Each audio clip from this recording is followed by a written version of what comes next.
जी students, तो test your self 7.3 को जो है हम कंटिन्यू रखते हैं और इसका बी पार्ट जो है अब आपके सामने हम इसको एक्सप्लेन करेंगे। और इस पार्ट में जो है ये क्वेश्चन कर रहा है कि आपके पास फॉलोइंग रिएक्शंस हो रहे हैं कुछ, और उसमें आपने ये जानना है कि ये रिडॉक्स रिएक्शन है, राइट। तो find out the element which has been oxidised और कौन से इसमें रिड्यूस हो गए हैं। तो फर्स्ट ऑफ ऑल हम पहला रिएक्शन लिख लेते हैं। तो आप देख सकते हैं यहाँ पे हमारे पास ये जिंक है, ठीक है। जिंक पे +2 चार्ज होता है, यानी जो जिंक है उसके पास कैपेबिलिटी होती है कि वो 2 इलेक्ट्रॉन्स को जो है वो निकाल सकते हैं। सो दैट इज़ हाउ आप देख सकते हैं कि जिंक ने 2 इलेक्ट्रॉन्स को निकाला। तो जिंक जो है वो 2 इलेक्ट्रॉन्स निकालने के बाद +2 हो गया, और यहाँ से कॉपर सल्फेट है, कॉपर +2 होगा और सल्फेट जो है वो -2 होगा। सो अब ये 2 इलेक्ट्रॉन्स जो हैं ये एंटर कर जाएंगे कॉपर में, और कॉपर न्यूट्रल होकर यहाँ पे लिखा जा सकता है। और ये सल्फेट जो है ये अपने 2 इलेक्ट्रॉन डोनेट कर देगा जिंक को, और आप लिख सकते हैं यहाँ पे जिंक सल्फेट। तो आपको ये नज़र आ रहा है ये जिंक सल्फेट बन गया। और अब यहाँ पे जिंक जो है ये +2 की फॉर्म में है, और यहाँ पे कॉपर जो है वो न्यूट्रल है, और यहाँ पे कॉपर +2 की फॉर्म में है। तो आप देख सकते हो कि हमारे पास जो है वो जिंक न्यूट्रल से प्लस चार्ज में आ गया है। लिहाजा आप देखो जब जिंक जो है वो न्यूट्रल था तो वो प्लस चार्ज अगर उस पर आएगा तो कॉमन सेंस की बात है कि 2 इलेक्ट्रॉन जो हैं वो आउट होंगे। तो आप कह सकते हो अगर इलेक्ट्रॉन हेड की तरफ लिखा हो तो ऑक्सीडेशन हुई है। आप कहोगे कि जिंक जो है वो क्या हो गया है, ऑक्सीडाइज हो गया है। सो आप यहाँ लिखोगे ऑक्सीडेशन, और जिंक को आप लिखोगे कि ये ऑक्सीडाइज हुआ है, ठीक है। और कॉपर यहाँ +2 था, कोई स्पीशी अगर +2 में आपके पास मौजूद है और उसमें अगर आप 2 इलेक्ट्रॉन्स को ऐड करोगे तो वो डेफिनेटली स्पीशी +2 वाली न्यूट्रल हो जाएगी। और देखो इस बार इलेक्ट्रॉन जो है आपको टेल के साथ नज़र आ रहे हैं। तो ये क्या हुई है, रिडक्शन। और आप कह सकते हो कि कॉपर जो है वो क्या हो गया है, रिड्यूस हो गया है, यानी रिडक्शन हुई है। और यहाँ पर ये कह सकते हो कि ये रिड्यूस हुआ। तो क्वेश्चन में भी यही पूछा जा रहा था कि आपने बताना है कि find out the element which has been oxidised and the element which has been reduced. क्या एलिमेंट बताओ जो ऑक्सीडाइज हुआ है और जो रिड्यूस हुआ है। तो आप लिखोगे जिंक इज ऑक्सीडाइज्ड, और लिखोगे आप कॉपर इज रिड्यूस्ड। उसके बाद स्टूडेंट्स चलते हैं अपने नेक्स्ट प्रॉब्लम की तरफ। स्टूडेंट्स इस सेक्शन में आपको कॉपर नज़र आ रहा है, कॉपर मेटल, और साथ इसके सिल्वर नाइट्रेट है। तो इसमें आप देखो कॉपर जो है वो क्या हो जाएगा, ऑक्सीडाइज हो जाएगा, और सिल्वर जो है वो रिड्यूस होगा। कैसे होगा ये मैं आपको बता देता हूँ।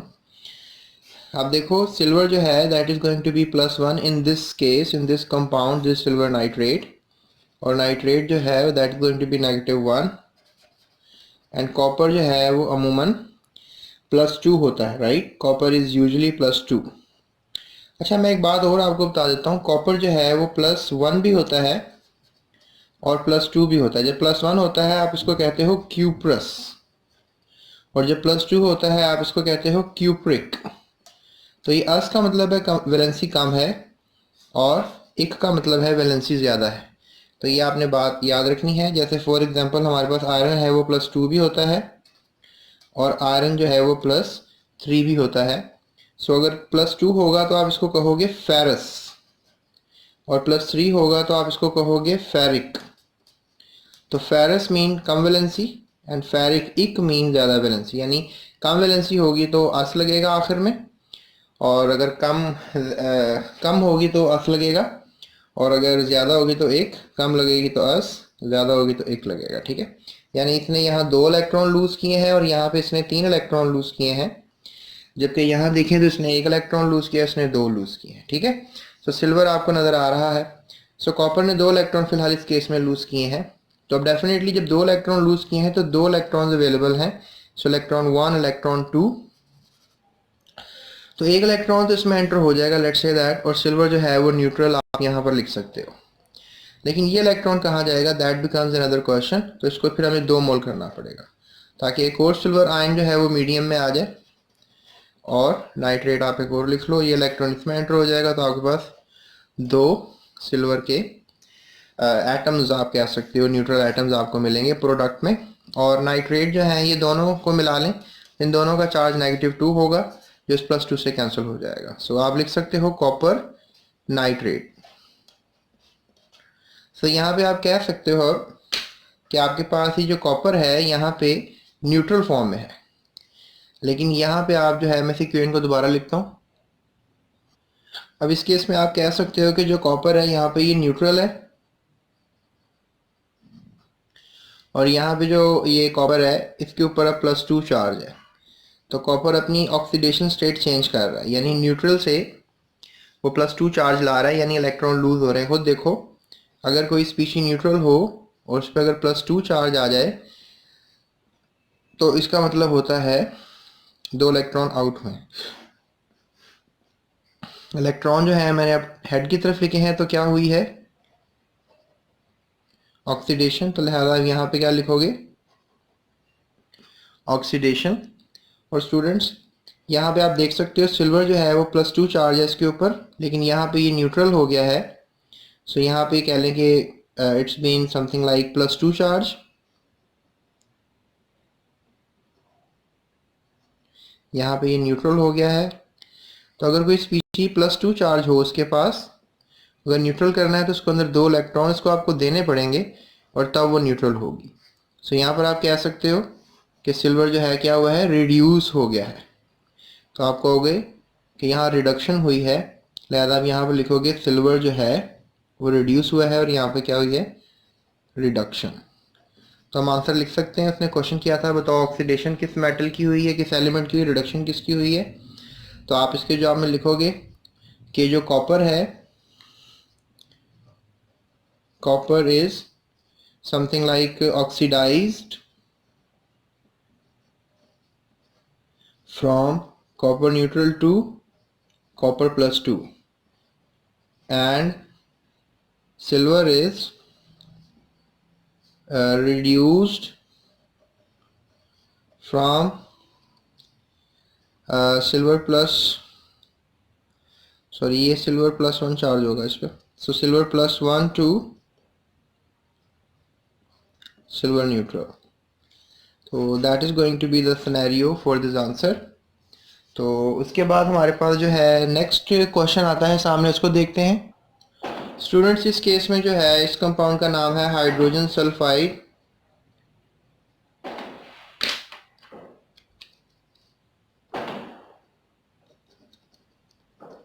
और यहाँ पे इसको आप क्लोरीन गैस कह सकते हो।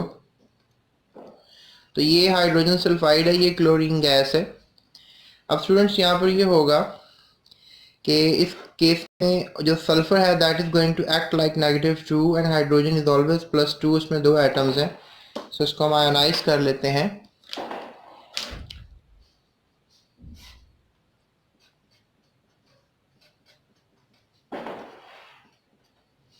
और यहाँ से क्लोरीन और क्लोरीन का सिंगल कोवलेंट बॉन्ड है, ये टूट जाएगा, ये भी क्लोरीन न्यूट्रल, ये भी क्लोरीन न्यूट्रल, लहदा हो जाएंगे।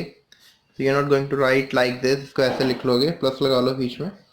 अब ये जो दोनों आप कह लो इलेक्ट्रॉन्स हैं, ये क्लोरीन जो है वो गेन कर लेगा, राइट। और क्लोरीन जब ये इलेक्ट्रॉन्स को गेन कर लेगा तो you can just say that कि क्लोरीन इलेक्ट्रॉन्स गेन किए हैं। सो क्लोरीन न्यूट्रल, इसने इलेक्ट्रॉन्स को गेन कर लिया है, सो इट्स क्लोराइड, ये क्लोराइड बन जाएगा। ये क्लोरीन एटम है और ये अब क्लोराइड बन गया है, आयन बन गया है ये। सो you can just say that कि ये जो पॉजिटिव एनोड एनायन है ये, right, you can just, chloride जो है वो एक एनायन है। सो स्टूडेंट्स क्या होगा कि you can just say that ये दोनों इलेक्ट्रॉन, एक इसमें आ जाएगा, ये नेगेटिवली चार्ज हो जाएगा, एक इसमें आ जाएगा, ये भी नेगेटिवली चार्ज हो जाएगा। Sulphur is losing electron, sulphur -2 से अपनी ऑक्सीडेशन स्टेट चेंज कर रहा है, सल्फर न्यूट्रल हो रहा है और 2 इलेक्ट्रॉन आउट हो रहे हैं, तो आप कहोगे कि ये जो प्रोसेस हुआ है that is called something like oxidation, और यहाँ पे इस प्रोसेस को आप नाम दोगे समथिंग लाइक रिडक्शन। स्टूडेंट्स, अब ये दोनों हाइड्रोजन आयंस जो हैं, कह लो कि एक इस क्लोरीन से कंबाइन करेगा और HCl बन जाएगा, और ये भी हाइड्रोजन आयन इससे कंबाइन कर जाएगा और HCl बन जाएगा, 2 मोल HCl बन जाएगा, और सल्फर चूंकि इलेक्ट्रॉन लूज कर चुका है, न्यूट्रल हो गया, तो ये न्यूट्रल हो जाएगा। अब आपने गैस करना है कि कौन ऑक्सीडाइज हुआ है और कौन रिड्यूस हुआ है। So you can just really guess it कि सल्फर -2 से न्यूट्रल हो गया है। सो -2 से जो है वो न्यूट्रल होना, इट्स लिटरली मीन्स ऑक्सीडेशन, क्योंकि इलेक्ट्रॉन लूज हुआ है यहाँ पे, और क्लोरीन जो कि न्यूट्रल था अब वो यहाँ पर -1 चार्ज बिहेव कर रहा है। सो इसमें आप कहोगे कि इसकी क्या हो गई है, रिडक्शन हो गई है, right. So that makes an idea कि ये रिएक्शन इस तरह होगा। इसमें आप लिखोगे सल्फर इज ऑक्सीडाइज्ड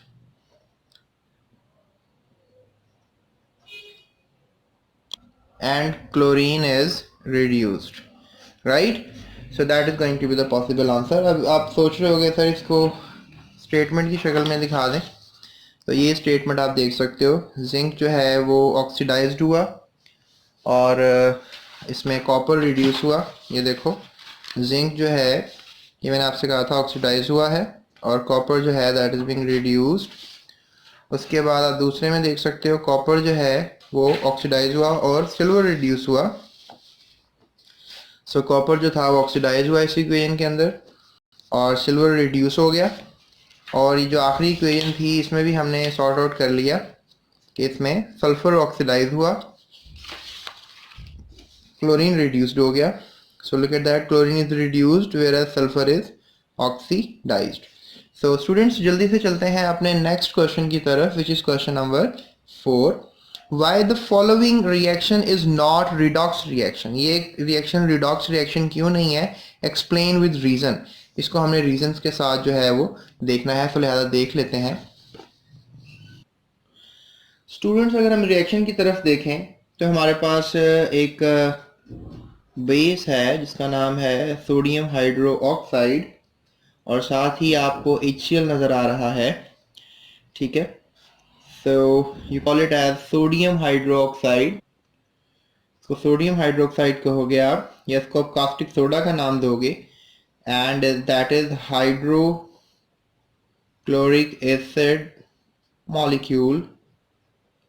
आप सिंपल लफ्ज़ों में ये कह सकते हो कि ये एक बेस है, ठीक है, जिसमें OH होता है, वो अमूमन बेस हो, ये मेटल आयन के साथ, और ये एसिडिक आयन है, और ये हाइड्रोजन है दैट इज बेसिकली एसिड।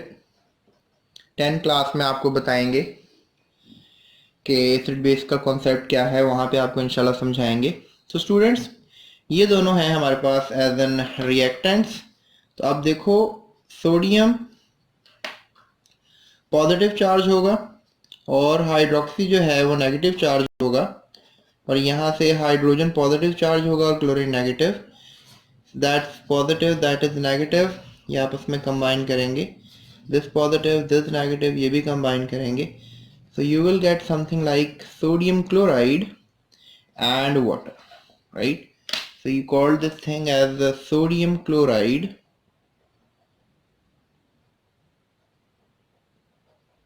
और इसको आप जो है वो वाटर कहोगे।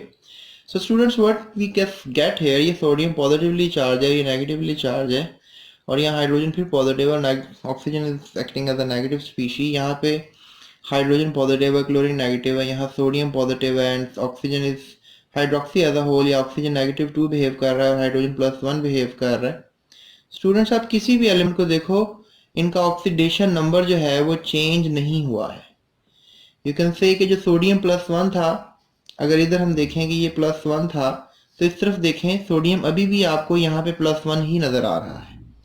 सो ऑक्सीजन यहाँ पे अगर लेट्स से दैट -2 है इस केस में, इस फॉर्मूले में, तो यहाँ पर भी ऑक्सीजन आपको -2 ही नज़र आ रहा है। हाइड्रोजन अगर +1 नज़र आ रहा है तो यहाँ पे भी हाइड्रोजन जो है वो आपको +1 नज़र आ रहा है। सो यहाँ पे भी हाइड्रोजन +1 है, सेम, बोथ है सेम। और इसके अलावा यहाँ पर जो क्लोरीन है वो लेट्स से -1 नज़र आ रहा है, तो यहाँ पर क्लोरीन भी -1। तो देखो यहाँ पर एज अ होल कोई भी आपको ऑक्सीडेशन नंबर चेंज नज़र नहीं आ रहा है। तो थिंग्स आर टोटली सेम। तो आप कह लो कि थिंग्स आर टोटली सेम, तो we can just really say that कि यहाँ पे there is not, it is not a kind of reaction जिसमें आप ये कह सकते हो कि कोई रिडॉक्स रिएक्शन हुआ है। सो देर इज नो पॉसिबिलिटी कि इसमें कोई रिडॉक्स रिएक्शन हुआ है। सो लिख सकते हो no redox reaction, right, no redox reaction. और इसकी स्टेटमेंट देखना चाहो तो स्टूडेंट्स आपको मैं दिखा देता हूँ। So here we have the statement, जिसमें आप ये देख सकते हो, since the oxidation number of any of the element is not change, किसी भी एलिमेंट का ऑक्सीडेशन नंबर आपको चेंज होता हुआ नजर नहीं आया। So in other words there is no transfer of electrons from one element to another, किसी एलिमेंट में से कोई इलेक्ट्रॉन ट्रांसफर नहीं। So this is not a redox reaction, instead it is a neutralisation reaction. ठीक है, ये एक neutralisation reaction है। इसमें एसिड और बेस ने सॉल्ट आउट किया है और वाटर आउट किया है, बिल्कुल नई कोई स्पीशी आउट की है, और इसको आप न्यूट्रलाइजेशन रिएक्शन भी कहोगे। So let me write it with the black pen. You call this reaction as neutralisation reaction. अपने आप टीचर्स को जाके ये बता भी सकते हो कि आपको पता लग गया है कि न्यूट्रलाइजेशन रिएक्शन क्या होता है, कि जब भी एसिड और बेस आपस में रिएक्ट करते हैं तो it's always a neutralisation reaction, right. So that's it, thank you so much. I hope कि आपको ये जो वीडियो है पसंद आया होगा। अगर पसंद आया तो अभी चैनल को लाइक, सब्सक्राइब और शेयर करना ना भूलें। इस वीडियो पे कमेंट ज़रूर करें, what ever you want the good. कुछ समझना चाहते हो तो आप मुझे कमेंट कर सकते हो, मैं आपको गाइड करूंगा। अपना बहुत ख्याल रखें, थैंक यू सो मच। और डिस्क्रिप्शन देखते जाएं, डिस्क्रिप्शन में और बहुत सी वीडियोस मौजूद हैं।